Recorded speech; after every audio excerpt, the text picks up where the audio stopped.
profesionales que están de ese lugar, trabajo interdisciplinar con el hospital de origen, derivaciones protegidas, logística de pacientes, mejores condiciones económicas y rotación.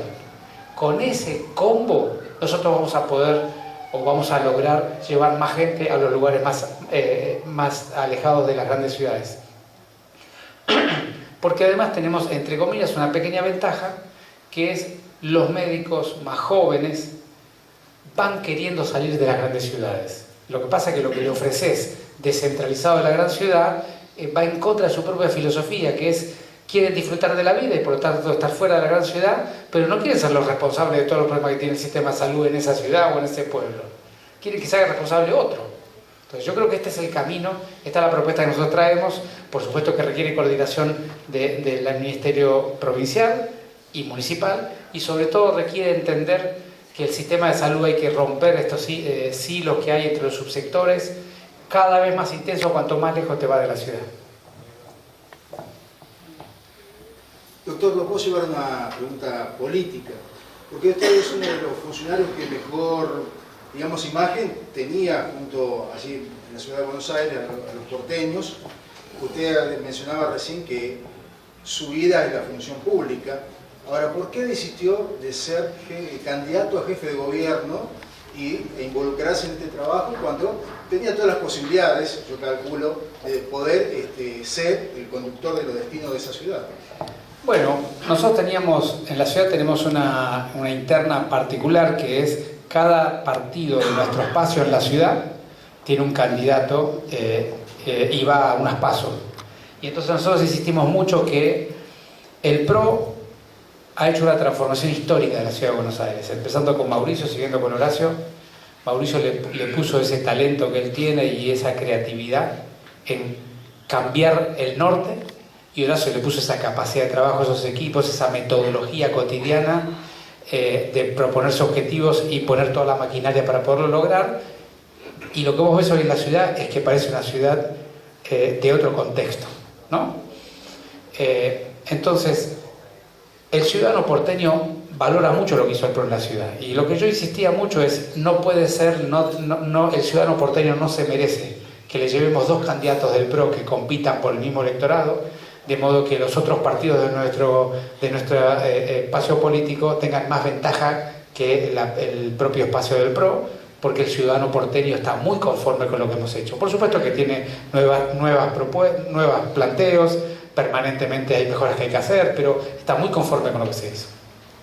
Entonces, en esa dinámica, entre Jorge y yo, que éramos los candidatos que quedábamos, decidimos buscar algún formato que nos permita zanjar esta diferencia. El formato que elegimos no es el ideal, porque las encuestas hoy tienen un nivel de inexactitud enorme y tampoco dieron un resultado muy categórico, pero la verdad es que yo consideré que lo más importante que teníamos que hacer era mantener la unidad y mantener un solo candidato.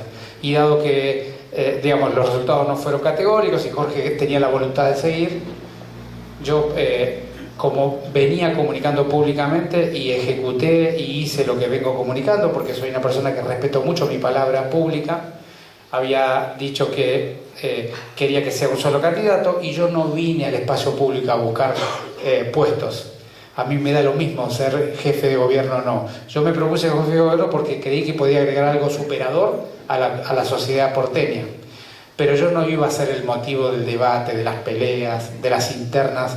La gente está pidiendo que nos juntemos, que le demos una opción diferente al kirchnerismo, porque el kirchnerismo es una opción, creo yo, terminada en términos conceptuales, filosóficos en la Argentina.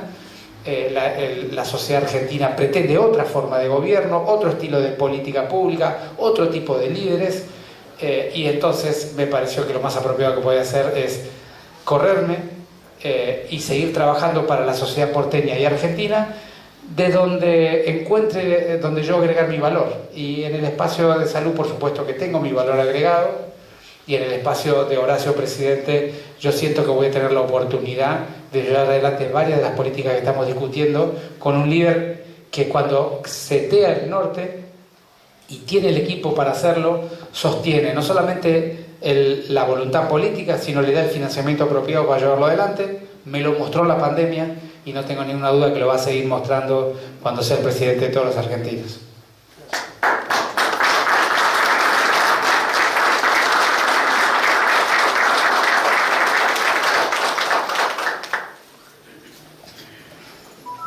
No sé si alguien más quiere hacer alguna pregunta.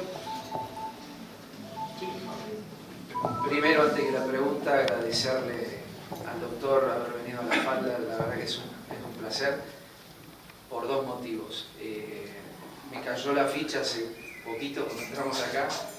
Este lugar hace 2 años estaba incendiado, ¿no? El hospital y lo que fue el anfiteatro, teníamos cola de 2 cuadras de gente para hisoparse, gente para vacunarse. ¿Y a qué viene esto? Que en realidad nosotros estábamos dentro del contexto del COE, pero siempre, inclusive con Lucas, siempre teníamos la referencia de cómo se estaban manejando ustedes, y la verdad que fue un honor. Así que gracias por eso. Y la pregunta básicamente era, que habló de tecnología, habló creo que de trabajar todo lo que ya está, formalizarlo, sistematizarlo para que sea más efectivo.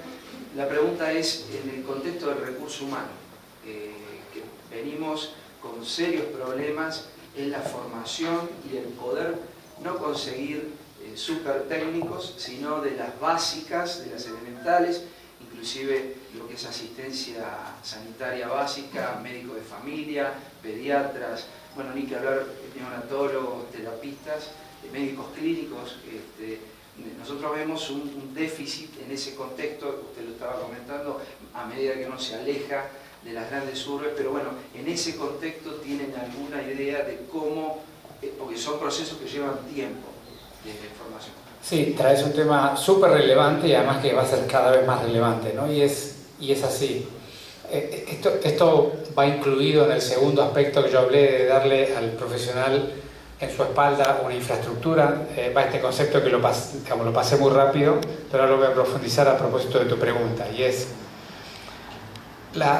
miren, hace 200 años, para que ustedes tengan una idea, hace 200 años, una persona que cumplía 15 años había aprendido el 90% de lo que iba a aprender en su vida. Hace 200 años.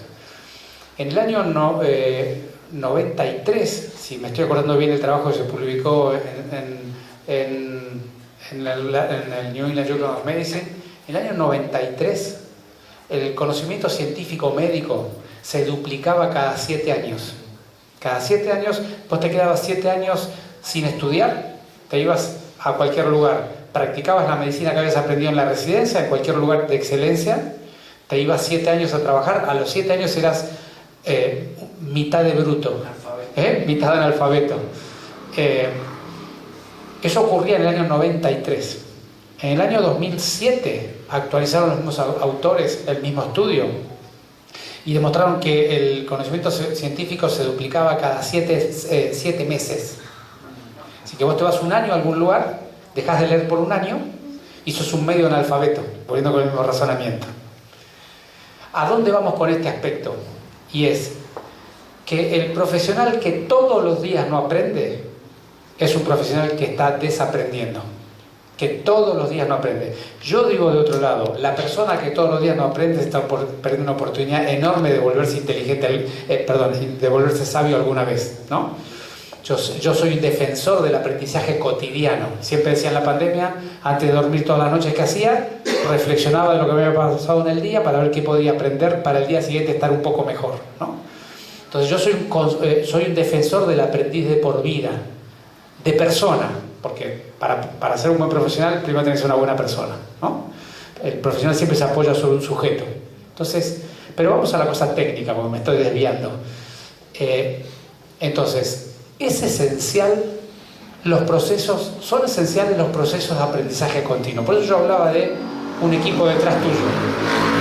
Porque todo paciente, aunque venga para un control sanitario o un seguimiento del niño sano, todo paciente es una oportunidad de aprender, porque el paciente es una integralidad. Además tiene aspectos de su vida, de su salud mental, además tiene aspectos de las condiciones, o si quieres, los determinantes sociales de la salud.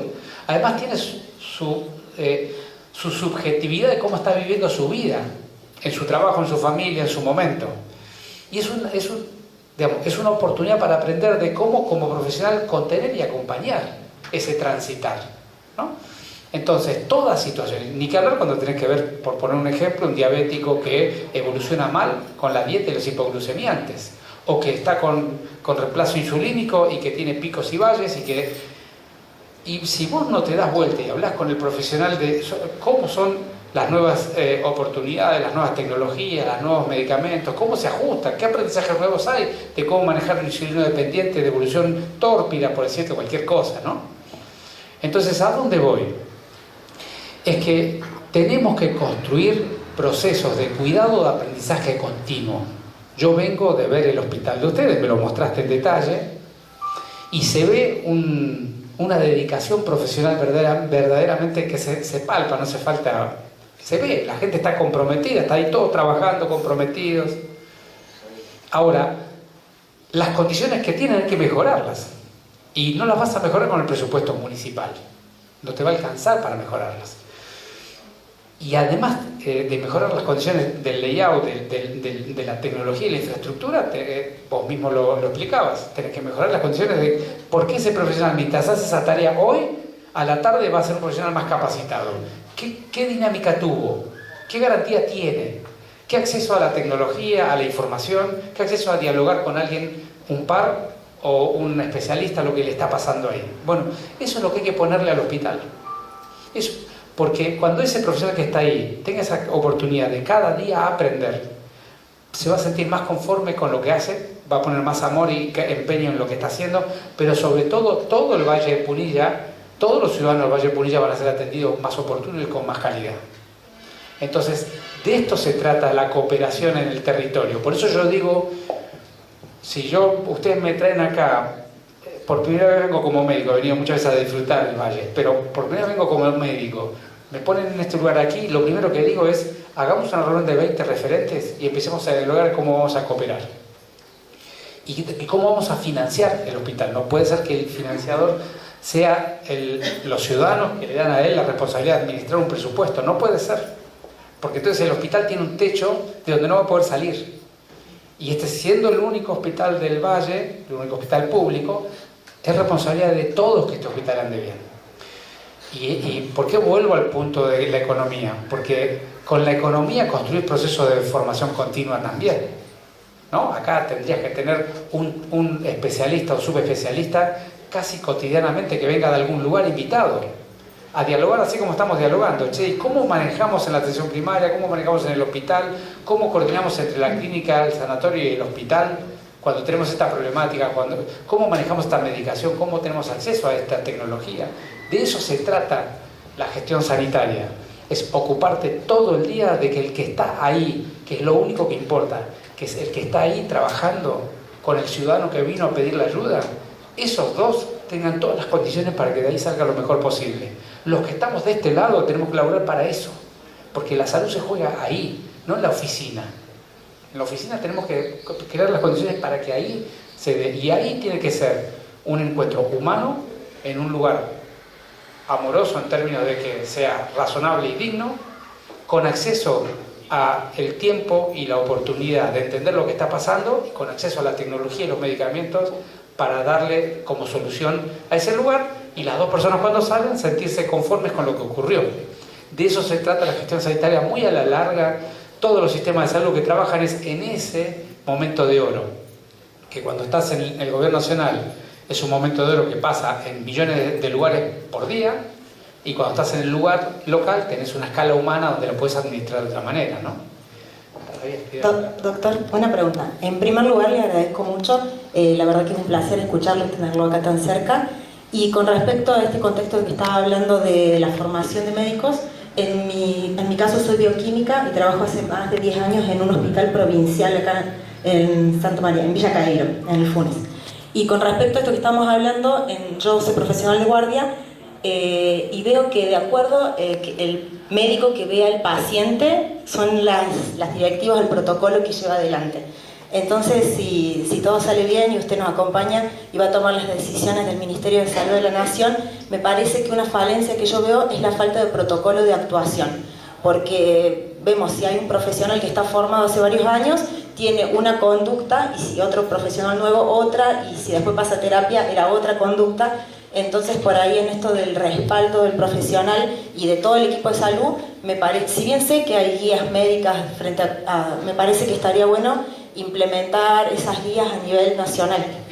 Mira, con el tema de guías, las guías de la década del 90 a esta parte se ha dado un gran debate con el tema de guías y demás. Y lo que hoy ya sabemos sobradamente es que las guías que funcionan son las que se organizan localmente con los líderes locales. Por muchos motivos, que no viene al caso para no hacerla muy larga, pero volvemos al mismo punto. Se necesitan los lugares de diálogo local, primero de los organizadores del sistema de salud y luego de los que trabajan en el sistema de salud. Y naturalmente, si lo que están decidiendo en un lugar de la escala que es el Valle de Punilla es muy variable, hay un problema severo de diálogo colectivo, que por supuesto en algunos hospitales se organiza con ateneos, con rondas, con encuentros para diálogo de pacientes.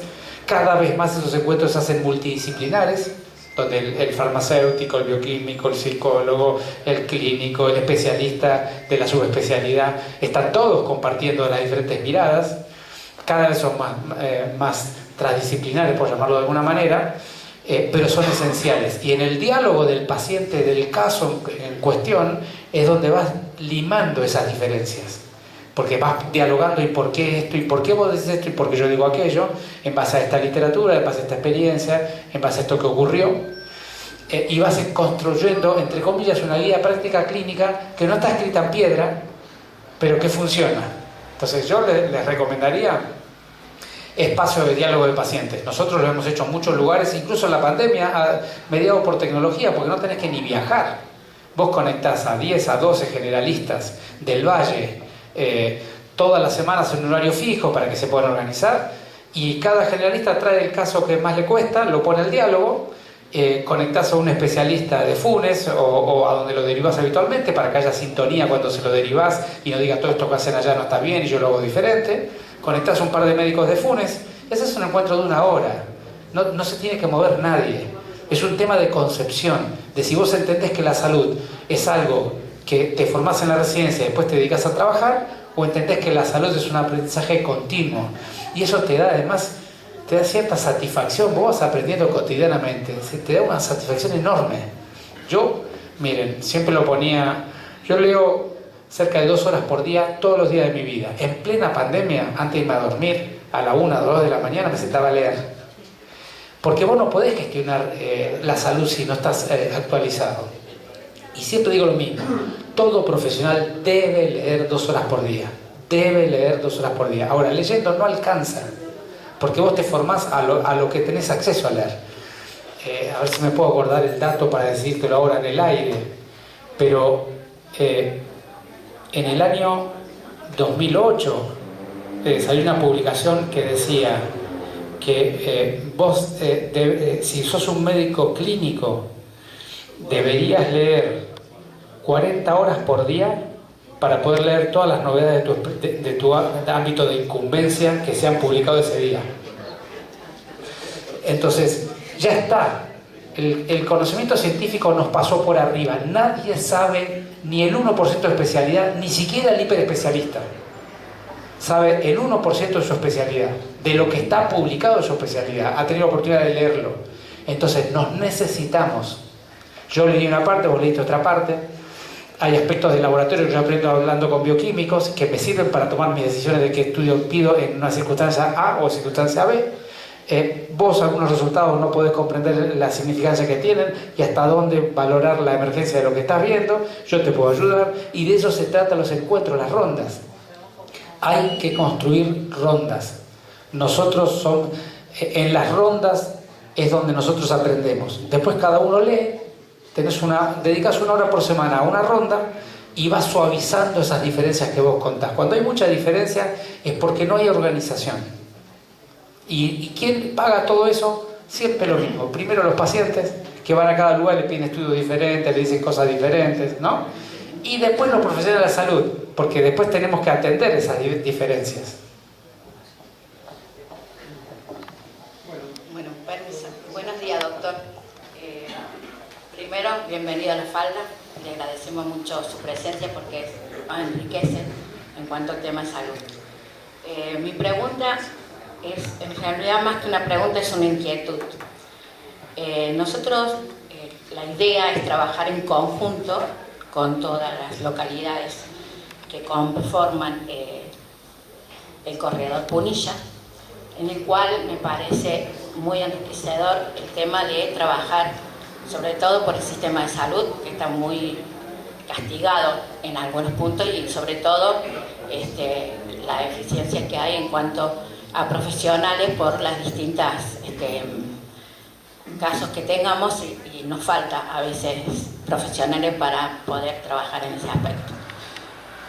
La regionalización me parece excelente porque podemos trabajar en conjunto, poder cambiar, hacer proyectos y trabajos en conjunto para que realmente trabaje el corredor. Ahora, mi pregunta es la siguiente. En este contexto está muy bueno hacer proyectos, trabajar y todo lo demás. Ahora, vamos a requerir, por supuesto, la mirada profesional a nivel nacional para poder lograr los objetivos. Y no solamente eso, sino también el tema económico. ¿Vamos a poder tener ese apoyo? Esa es mi pregunta y es mi preocupación. Sí, claro, yo dije recién, a lo largo de mi exposición comenté, mira, el sistema de salud invierte dinero en los recursos humanos, invierte dinero en medicamentos, invierte dinero en tecnología diagnóstica, terapéutica en general, y en infraestructura, ¿no? Todas las últimas cosas que te dije, y por supuesto, bueno, en proveedores, ¿no? Limpieza, en fin. Todas estas últimas cosas que te dije, si no las pagás, te cierran el servicio. Entonces, ¿vos quién crees que paga el costo de la pérdida del financiamiento del sistema de salud? ¿Gobierno? No, lo que estamos trabajando dentro del sistema.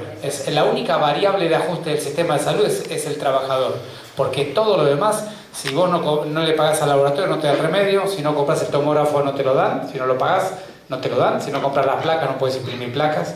Y si no le pagás a la empresa que te limpia la sábana, te deja de limpiar la sábana. Entonces, lo que yo siempre le digo a los trabajadores de la salud, señores, el problema del financiamiento del sistema de salud es nuestro, porque siempre vamos a ser la variable de ajuste. Y lo que ha pasado los últimos 5 a 10 años es que se ve claramente que somos la variable de ajuste. Entonces, primero tenemos que volver a financiar el sistema de salud, entendiendo el sistema de salud en su integralidad, no en la chiquita de que, bueno, a mí sacame este impuesto, a mí poneme esta cosa, digamos. No es solucionar puntito por puntito. Tenemos que aumentar el financiamiento del sistema de salud en su integralidad, porque ha sido desfinanciado fuertemente. Y lo que tenemos que hacer es que ese financiamiento vaya directo a los trabajadores de la salud. Por eso, algo que creo que el doctor decía es: nosotros somos los guardianes de la costo-efectividad. No es lo mismo indicar alguna cosa que no es necesaria. Cuando vos indicas una tomografía que no es necesaria o repetís un estudio que no hacía falta, te estás bajando el sueldo. No es lo mismo. A veces dicen, no, bueno, pero si no después me hacen un juicio. Ok, si vos querés estar seguro de que nunca te hagan un juicio, entonces aguantate un sueldo de que no te alcance para comer. Nosotros tenemos que aumentar el financiamiento por un lado, y cuando somos profesionales atendiendo pacientes tenemos que pedir lo que el paciente necesita en serio, y no al divino botón. Yo ayer, así al pasar, fui a atender a un paciente y me dice, no, pero a mí siempre me piden para esto, me piden esto, aquello. Yo vi lo que le pedían habitualmente para unos síntomas simples de manejar con sentido común y sentido clínico. Y dice, ¿qué es esto? ¿En qué estamos transformando el cuidado de la salud? Entonces, tenemos que volver a lo que importa, que es, primero, que nos paguen bien. Segundo, estar de buen humor y con ganas de atender a la gente.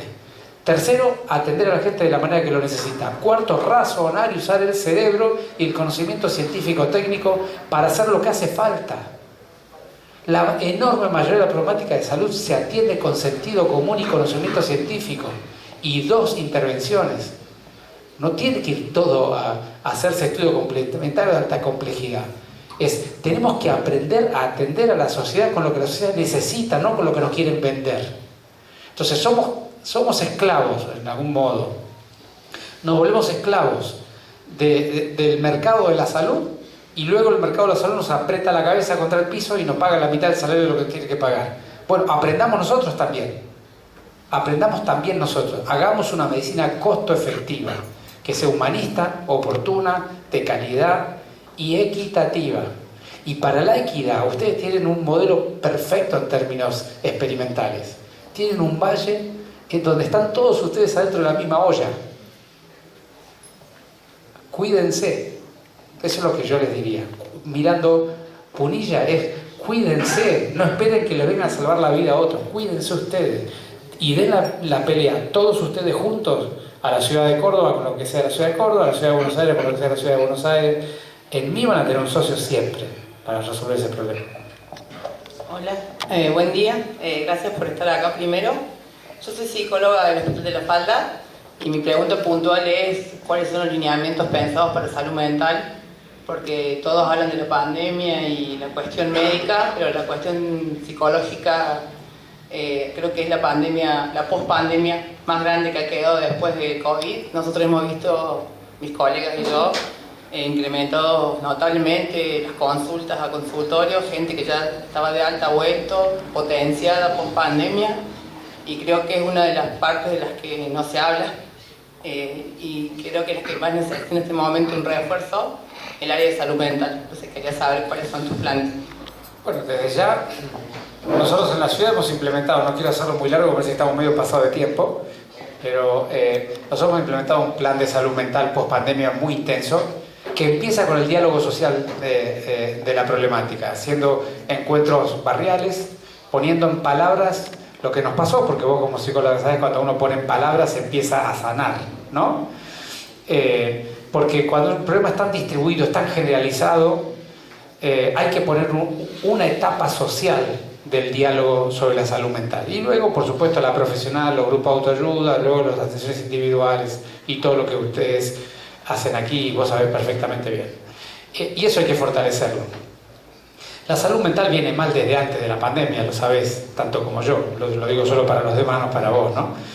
Viene muy mal de antes de la salud mental, de antes de la pandemia, básicamente porque la forma en que nos estamos disponiendo a vivir nos enferma, ¿no? Y sobre eso vienen las adicciones, consumo problemático, adicciones, trastorno de salud mental, disrupciones o ruptura de la malla familiar, disrupciones y ruptura de la malla social que contienen. Por lo tanto, personas que se aíslan, consumen, tienen trastorno de salud mental. Y esto en las grandes urbes se ve mucho más. Supongo que acá, yo no tengo experiencia de cómo está la cosa acá, pero supongo que el estilo es la misma, la intensidad cambiará, pero el estilo es la misma.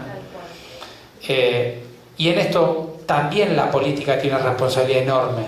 Desde Néstor para esta parte tenemos liderazgos políticos que nos explican que el otro es el culpable de lo que te pasa. Y esto para todos los demás, pero seguramente vos lo conoces también. Y hay varios estudios. Hay un estudio dinamarqués que salió hace muy poco que estudiaba los determinantes de calidad y cantidad de vida en los mayores de 60 años. La segunda variable que más impacta en la cantidad y la calidad de vida después de los 60 años es la segunda. La primera tiene que ver con el estilo de alimentación, no el sistema de salud, el estilo de alimentación. La segunda es la calidad y cantidad de vínculos sociales. Tus vínculos afectivos determinan cuánto te vas a enfermar y cuánto vas a vivir. Vos fijate lo que demuestra este estudio. Y los políticos nos vienen diciendo que los vínculos afectivos hay que romperlos porque el que piensa diferente es un enemigo, hay que destruirlo, que el campo, que los empresarios, que la iglesia, que la derecha, que no sé qué, ¿no? Entonces, es evidente que tenemos que reconstruir el valor del vínculo social si queremos empezar a dialogar sobre salud mental. Después viene los profesionales de la salud mental. Pero lo primero es, la salud mental se enferma en la cultura y en la sociedad en que vivís. Entonces tenemos que reconstruir una sociedad que comprenda que el otro, que la felicidad no es que nadie aislado es feliz. Los ingleses han demostrado sobradamente que el sentirte aislado de la sociedad da más mortalidad que ser diabético. Vos fíjate lo que estoy diciendo.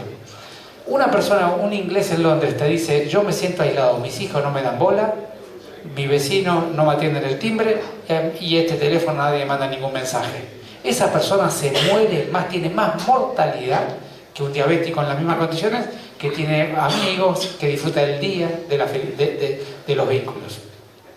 Entonces tenemos que volver a poner el centro, que el otro te completa tu vida. Que el otro, no importa que vote, lo que piense, de que labure, el otro te completa tu vida. Y el otro te alarga la vida. Entonces, si empezamos a hablar de salud mental, desde antes de la pandemia tenemos que empezar a reconstruir el diálogo político. Por eso que en mi mismo espacio yo estoy más con, digamos, estoy trabajando con Horacio y no estoy tanto trabajando con Patricia, porque tiene una mirada más de imposición. E imponiendo no vamos a construir el bienestar. El bienestar se construye respetando la diversidad, expresando la diversidad y respetándola. Entonces, volviendo a tu pregunta, me fui para cualquier lado. Volviendo a tu pregunta, cuando a mí me hablan de salud mental, yo discuto mucho en la ciudad con psiquiatras, con psicólogos, ¿no? Yo siempre digo, obvio que tenemos que financiar y mejorar y potenciar el subsector de atención de la salud mental. En la ciudad de Buenos Aires sabes que es hiperpotente. Pero por supuesto, como estamos todos bastante locos, no alcanzamos, los porteños estamos bastante mal. Pero lo primero de todo, la salud mental, es rediscutamos cómo vamos a vivir. Cómo vivimos individualmente, reflexionamos hacia adentro de cómo queremos vivir. Algunas reflexiones se vienen a la Punilla a vivir, ¿no? Porque no quieren vivir más en aquel loquero. ¿Qué queremos para nuestra propia vida? ¿Qué le da sentido a tu propia vida? Dimensión número 1. Dimensión número 2, ¿cómo te vas a vincular con los demás? Entendiendo que estás en comunidad. ¿Qué es una comunidad para vos? ¿Es un conjunto de cosas que están ahí y las pasas todo el día? ¿O son un conjunto de sujetos con los cuales puedes compartir emociones, vivencias, proyectos y por lo tanto te ayudan a ser más feliz y te completan en tu cotidiano? ¿No? Y en la tercera dimensión es cómo te vas a vincular con los otros seres vivos, cómo vamos a tratar a los animales y a las plantas de manera que podamos tener un planeta habitable y vivible. Me fui bien para el diablo, ¿no? Pero me parece importante porque la salud, digamos, la forma en que vivimos, producimos los bienes y los consumimos, nos están enfermando y no podemos seguir así. Y luego, cuando tenemos alguna alteración de salud mental, necesitamos los profesionales, que es lo que vos traías. Y por supuesto que tenemos que mejorar la estructura de profesionales. Pero si no paramos de empujar la gente de la montaña al agua, no nos van a alcanzar los salvavidas para ir a buscarlos. No se trata